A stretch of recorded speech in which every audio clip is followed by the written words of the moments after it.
Hey guys, welcome to our YouTube channel, and in today's video I'm going to show you how to create Expedia account. So in order to do that, first of all, after installing your Expedia account, simply launch the app.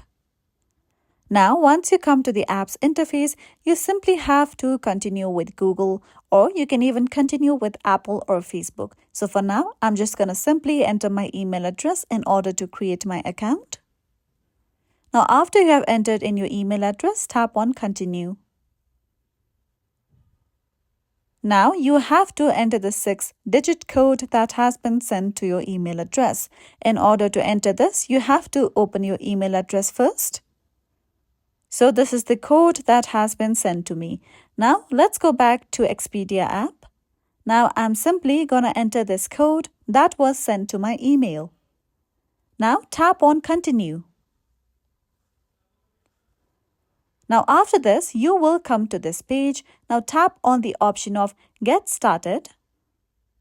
Now you have to enter your first name and your last name and then tap on Continue.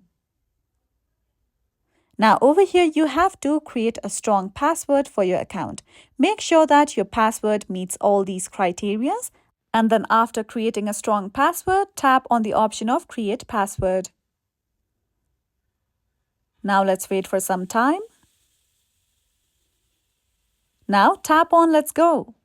And now within a matter of seconds, your Expedia account will be created. So this is it for today's video. And if you found this video helpful and informative, don't forget to subscribe to our YouTube channel.